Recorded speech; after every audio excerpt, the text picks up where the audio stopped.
Shalom, sobat pecinta kebenaran. Terima kasih Anda sudah menonton semua video-video saya, bahkan menantikan kapan video terbaru ditayangkan. Dukung terus channel ini dan doakan agar saya dapat secara maksimal menjadi saluran berkat bagi banyak orang. Dari video yang terdahulu, kita sudah memahami bahwa anugerah atas rahasia kerajaan surga diberikan hanya bagi murid-murid Kristus. Kali ini kita akan berlanjut pada topik rahasia kerajaan surga. Dan tonton video ini sampai selesai. Sobat semua, pembahasan kita didasarkan pada Injil Matius, yakni dari pasal ke-13. Kita angkat dari perumpamaan tentang seorang penabur. Sebagai catatan, kata kerajaan Allah dan kerajaan surga dalam Injil Matius ini dipakai secara bergantian. Sebagai contoh, Matius pasal 4 ayat ke-23 kita temukan anak kalimat Injil kerajaan Allah. Sedangkan dalam Matius 9 ayat ke-35 ada Injil kerajaan surga. Dan dalam perumpamaan tentang seorang penabur dapat dibedakan dalam dua kelompok, yaitu kelompok orang yang berbuah dengan kelompok orang yang tidak berbuah. Perbedaan ini dapat kita jumpai dalam komunitas kita.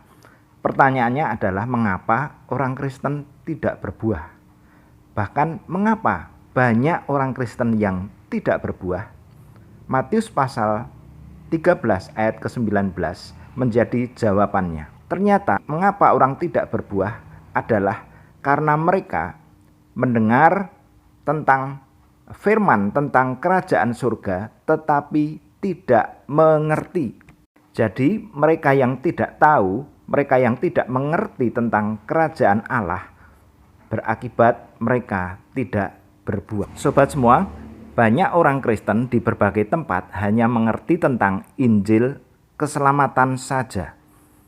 Injil keselamatan adalah Injil yang mana memberitakan tentang keselamatan di dalam nama Tuhan Yesus. Ketika mereka percaya, mereka bertobat, mereka diselamatkan dan nanti mereka akan masuk surga. Itu baik, tetapi tidak cukup. Mengapa demikian? Karena dari Injil Matius maupun Injil-Injil lainnya kita jumpai yakni Injil kerajaan surga. Matius pasal 13 ayat 25 kita menjumpai orang Kristen yang berbuah, yakni mereka yang mendengarkan firman itu, firman tentang kerajaan surga dan mengerti, mereka akan berbuah. Dikatakan ada yang 100 kali lipat, ada yang 60 kali lipat, dan ada yang 30 kali lipat. Puji Tuhan kita mempunyai Injil keselamatan, tetapi tidak lengkap tanpa kita mengerti dan masuk di dalam Injil kerajaan surga, dan itu akan kita bahas dalam video ini. Sobat semua, kerajaan surga tidak bisa dipelajari jika rahasianya tidak dibukakan. Matius pasal 13 ayat ke-11. Kepadamu diberikan karunia untuk mengetahui rahasia kerajaan surga, tetapi kepada mereka tidak. Ada beberapa orang yang bertanya pada saya, mengapa banyak orang yang sudah mendengarkan firman tetapi tidak bertumbuh?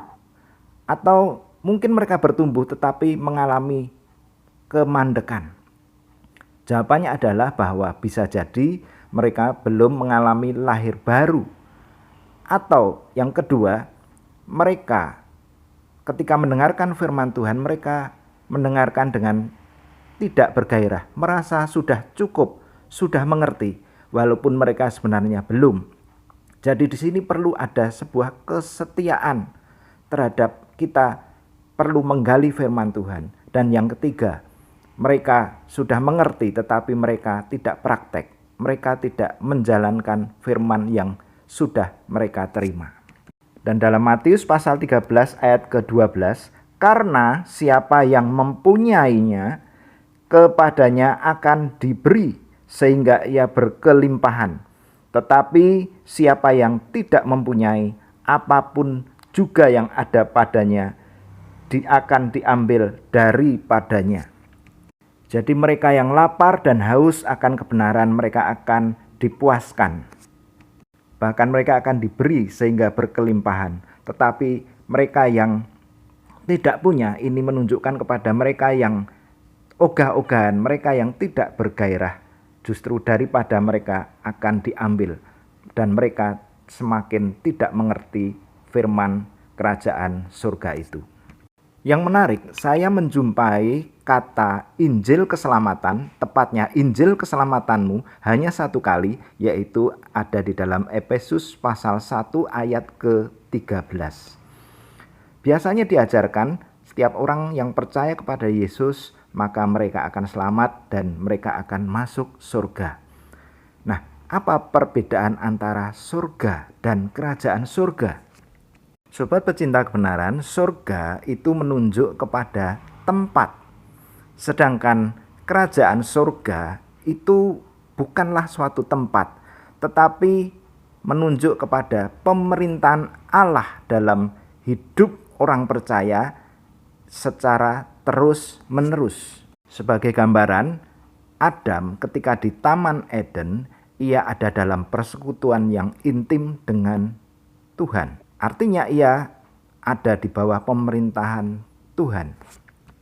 Dan ketika ia jatuh dalam dosa, ia diusir keluar dari Taman Eden. Dan kita tahu Eden ini ada di bumi.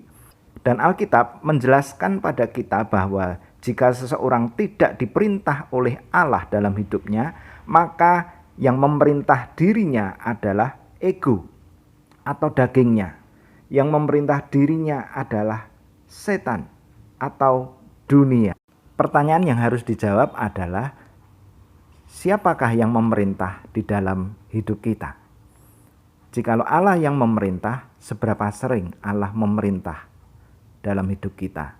Banyak orang Kristen yang hanya mengalami kerajaan surga selama 2 jam saja dalam seminggu, yaitu ketika mereka beribadah. Itu pun jika mereka beribadah secara serius selama 2 jam. Bagaimana jika mereka hanya menikmati pujian penyembahan saja? Sementara ketika firman Tuhan diberitakan, mereka bermain dengan gadget mereka. Nah, tentu miris, bukan?